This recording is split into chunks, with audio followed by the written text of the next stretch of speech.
listen, when you spend an inordinate amount of time with another human being in Frankfurt, Germany, it's tough to quit them. I'm not going to lie.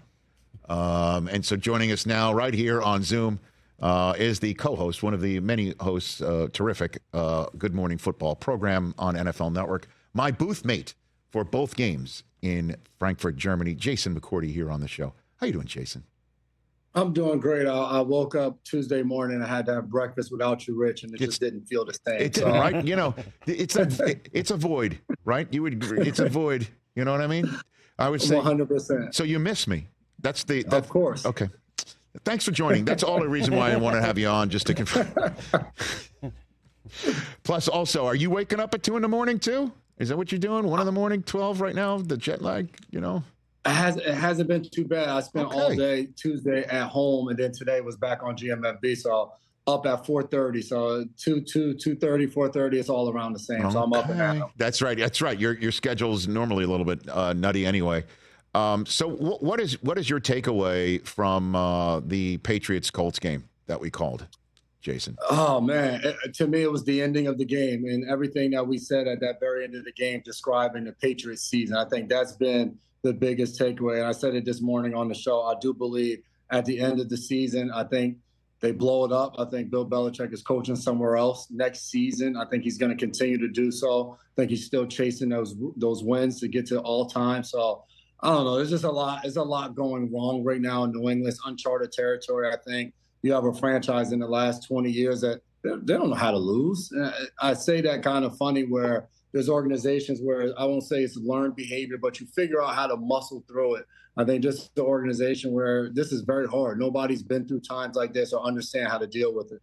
Yeah, and you know, I had Tom Curran on the show yesterday, Jason, from NBC Sports Boston, and he said his guess, and he's got a pretty educated guess there, is that Mac Jones will be the third quarterback the rest of the year. Will Grier will take the bye week to get the reps, and he's going to be the starter. And that Mac is essentially done. What'd you say, Chris, about the Boston Herald is reporting about the locker room? The Herald there? is saying that Mac has lost the locker room. 80-20 are kind of done with him and ready to move on. Well, and I don't think we got the sense of that in our conversations. But then again, you know, I don't know how much telling tales out of school they would do with the broadcast team before the game. But does that surprise you, hearing that about Mac after what we saw? It doesn't surprise me with him being benched at the very end of that game, but I'm with you, Rich. Of being down there talking to him, there was no feeling that going into this game, they were at their wits' end, and it was like, if Mac doesn't perform, we're going elsewhere. But as that game unfolded, he threw that interception that we're kind of looking at each other like, I have no idea why he threw that ball the way he did. To put Bailey Zappi in, and I think you said it right away, that he hadn't thrown a pass since the New Orleans Saints game, and you're putting him in to now go win the game, win this entire thing with less than a minute to go. Once you do that, to me, it's hard to come back from that and come out of the bye and say, all right, we truly believe in Mac Jones and he's going to be our guy. I talked to Tom Curran yesterday, too, and I said I wouldn't be surprised if Will Grier is the guy because you know they don't believe in Bailey Zappi because they've gone back and forth last season with those two guys. And then he was released at the end of training camp this year. So they obviously thought that Bailey wasn't the guy that's going to take over and be there. So you brought Will Grier in. We watched the way he ended the preseason in Dallas. Why not give him a shot? But I still, with Mac Jones, and I'm not saying he's the guy, but 3 offensive coordinators in 3 years, the weapons he has around him, they sure haven't done him any favors to help him play at an elite level. Jason McCourty here on the Rich Eisen Show. Okay, and then let's just briefly hit on the game that we called 2 Sundays ago, Dolphins and Chiefs, since these are teams that are still sitting, you know, atop their divisions entering week number 11. Chiefs defense, give me one that you think is even better in the NFL, or do you think that they are the best such unit in the NFL, Jason? What do you think? I think they're right at the very top in that, but I'm not going to crown them as the best. The Cleveland Browns, to me, they just have been pretty dominant. They come up with some huge plays when they need be. They were down 14 in that game this past Sunday to Baltimore, come up with a pick six to continue to close that gap and eventually win that game.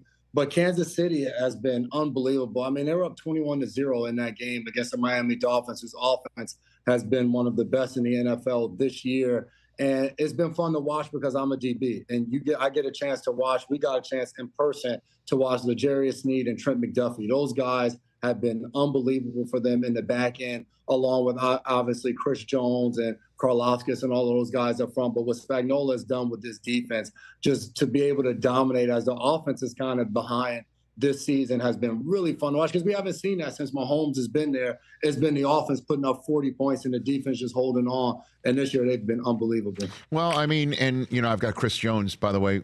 He's just been booked for our Thursday Rich Eisen show. The Dolphins, you know, when we met with Mike McDaniel, he even said it. He said it to the media. He said it to us. The narrative, if we lose this, is that we can't beat winning teams. And that is not going to be a narrative that I think they're going to be able to squelch this week, despite the Vegas Raiders having turned it around with Antonio Pierce. Why do you think the Dolphins have issues against winning teams, Jason? I think it's still learning how to win, making those plays in those moments. And the Buffalo Bills game was ugly. They weren't really in that game from the start of it. The Philadelphia game was a good game. It went back and forth a little bit. But the game we were at, the Dolphins go down 21-0 in that game, which was odd because you thought Kansas City was a team that was going to come out sleepy because of when they traveled to Frankfurt in the whole nine. But they're in a hole 21-0. They fight their way all the way back amongst a turnover that leads to a touchdown, everything that transpired. And then that last drive, Tua has a throw that just is a terrible throw, falls short. And then the last play of the game, he drops the snap. And I think those are the plays when you're playing against winning teams. It's not going to be perfect. You're not going to put up 70 points and it's going to be a blowout. It's going to come down to those crucial moments, who can make the play. And so far this year, the Miami Dolphins haven't been able to make those plays. I think that's what it comes down to, learning how to win in those crucial moments. A lot of times the game comes down to a 2-minute situation. You either defending somebody to not score or you're trying to go score. And for them to beat a good football team, they're going to have to figure out ways in those moments to come up with those plays. Jason McCourty here on the Rich Eisen Show. You just mentioned how the Dolphins are having trouble closing games against winning teams because of maybe the little things that are not getting done. Mm-hmm. The Bills seem to have been crowned as the team that cannot get the little things done right. And now Ken Dorsey has been bounced in between weeks 10 and 11, Jason, and it's a short week. The Bills have the Jets coming up on a Sunday after a Monday night loss at home. How do you think that's going to change anything with Joe Brady calling the plays for the first time for Josh Allen? To me, this felt like panic in Buffalo right now. And you can criticize Ken Dorsey and say the offense hasn't been as good, which it hasn't in the prior years. But you look at it, when your quarterback's leading the NFL in turnovers, that's going to force you to not be as good of an offense. An offensive coordinator does not control that. And then on top of that, I don't know if Ken Dorsey gets fired if they win that football game against the Denver Broncos. And as you go back and look at that game, there was 2 calls of blitz zero, one leading to a pass interference that put the Broncos in field goal range.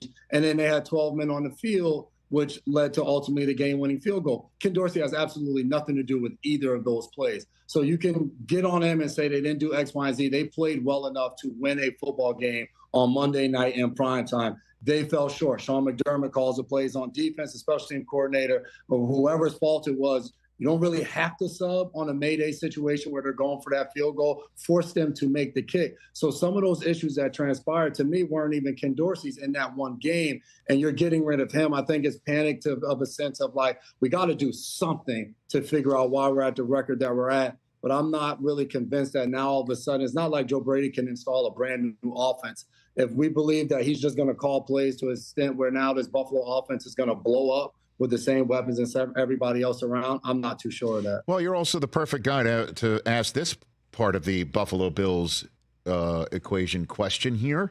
As a defensive back, formerly in the National Football League, also a brother playing in the league, can you interpret Stefon Diggs' post during the Monday night loss about his brother, 14, got to get up out of there? What's your interpretation of this? I hit Dev up right away because my 8 years in Tennessee, we never made the playoffs. And I went to Cleveland, didn't win a single game. At no point did that Dev ever take to Twitter and say, we got to get number 30 up out of there. I would have appreciated it if he could have got me somewhere else. But you look at this and you're like, all right, Trevon's on another team. He's just talking to his brother. But those guys are close. You got to assume some of the things he's saying is coming from Stefon. And I'm not saying he wants out, but he's obviously frustrated. We saw that in the offseason. So it's very interesting to me. At the same time, if I'm the Buffalo Bills, Stefon Diggs is one of the best wide receivers in the NFL. Any given Sunday when he steps foot on the football field, he dictates the other team's defense. He's not going anywhere. I don't care what his brother's writing on X. He can do an Instagram story, whatever the case may be. Stefon's here. He's our guy. We love him. We'll do whatever he needs. But if I'm Buffalo, Stefon's not going anywhere. And I will ask you, Jason McCourty, before I send you off in the rest of your Wednesday, the question Chris Brockman asked me at the top of the program, 2 power rankings. Give me your power rankings of the AFC North teams now.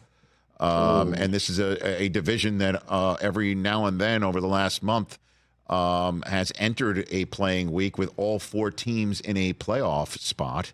Right now, the Bengals are the only ones on the outside looking and sniffing it, as we say here on the Rich Eisen Show. But now, with the news of Deshaun Watson being done for the year, how would you power rank the AFC North teams? Yeah, AFC North, I'm going to start from number 4. The Cleveland Browns, to me, are number 4 at this point. And they've really looked good in that second half comeback. Deshaun Watson didn't throw an incompletion, but without your starting quarterback, I don't see them beating the other 3 out in that division. The third team, I'm going with the Pittsburgh Steelers. And I know right now they have a better record than the Cincinnati Bengals, and Kenny Pickett's taking care of the football, but they also only have 6 touchdown passes. They're conservative. They're finding ways to win. But I have the Bengals ahead of them at number 2. I think with Joe Burrow being healthy, I know they lost that game to Houston, but I just feel like Burrow looks like himself. Lou Anarumo is a mastermind on defense. They're going to figure things out the closer we get to the end of the season. And then number 1 is the Baltimore Ravens. Somehow they just figure out how not to lose the game in the fourth quarter. They're going to win the entire thing this year because they've dominated for 3 quarters throughout probably the last 3 seasons. And somehow or another, they find a way to fall apart defensively, offensively in the fourth quarter. But I still think Lamar Jackson has looked really good this year. And although Sunday wasn't great, and that defense is one of the best in the NFL as well. So I do think Baltimore is number 1 in that division. Jason, I truly did cherish the time that we got to, kind of get to know each other because you're on Good Morning Football on the East Coast. I'm out here, on our West Coast fort, if you will, and calling the games. You're awesome at it, and I had a blast. I truly did. You're terrific at it. I appreciate it. I did too. I got a chance to share the booth with an absolute legend, so it was an honor to sit down and ask you questions and just listen to your journey as well. I appreciate that. So I thought you were referring to Orlovsky for a second. Because he is legendary in many rights. Do you want to ask Jason the question you asked me about his eating habits in Germany? Because I didn't see him eat this in the many breakfasts that we had and other snacks. Yeah, I don't Jay, think. We were just wondering because Rich was talking. TJ here. What's up, brother? Good to meet you. What's up? We were talking about pretzels, and I was like, "Well, yeah, you and Jason, did you have pretzels together?" And he was like, "I don't think he ate anything like that." They put the plate down. I don't know. You took a picture with it, but I didn't see you actually consume one of the pretzels, Jason. No, I took a few pretzels down. I wasn't. Okay. Dan was the one eating just plain chicken breast. He said he can eat just 9 chicken breasts, nothing on it, plain as day. No, I took a few pretzels. The donuts we had Sunday, though, those surprised me. There was filling in the middle of them. Yes. And usually when there's a hole in the middle, there's no filling in the donut. So when I bit it, there was filling all over it. I wasn't a fan of that, so I left the donut. I went and grabbed it. Wow. You're not a custard guy, is what you're saying. No, and it can't surprise me. Like if there's a hole in the middle, there's not supposed to be anything inside the donut. That lets you know before you bite. Like I don't want to be surprised when I bite into my donut. No, I understand. You want to just straight up. I understand. I'll be straight up with you too. That was a pleasant surprise for me. I didn't expect it. But it was awesome. Like I said, getting to know you. I look forward to doing more with you, and keep on crushing it. We'll chat again soon, Jason. Will do. Appreciate it, Rich. You got it. That's Jason McCourty right here at Jason McCourty. Just delightful. Catch the Rich Eisen Show every single day on the Roku channel, 12 to 3 Eastern for free.